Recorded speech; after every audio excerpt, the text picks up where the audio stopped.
وساعتها البوب برضه وقف جنبه وقلنا لكم ما تطلعش غير العزيز الغالي. ومش بس كده، ما دام جبنا سيره بقى العزيز الغالي، فالباشا بتاع الشاي والقهوه المستشار الزند برضه شملوا البوب بعطفه وعمل له تويتايه يقف جنبه فيها، وتضامن معاه في ازمته بعد محاوله اغتياله بسلاكه سنان. وده لان الثوري ما بيحطش ايده غير في ايد الثوار، بس الثوريين دول اللي البوب وقف جنبهم. البوب وقف جنب كل الثوريين.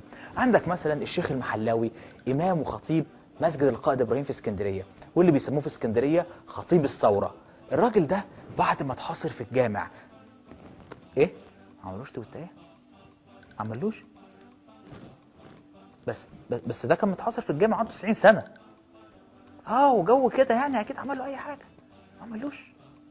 بس برضه عارفين يا جماعه، مش لازم برضه، هو اكيد يعني النت بيقطع يا جماعه، زي ما احنا عارفين النت بيقطع في مصر على طول.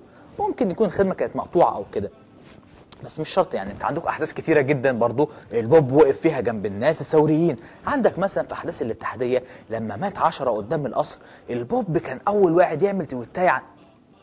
ما عملهوش تويتايه ليه؟ لان دول 10 ابني وماتوا. دور كويس عندك في الاعداد، مفيش. ما عملوش تويتايه خالص. دول ماتوا يا عم. اخوان عشان كده. ايوه معلش. بس برضو عارفين يا جماعه، احلى من الثوره مفيش.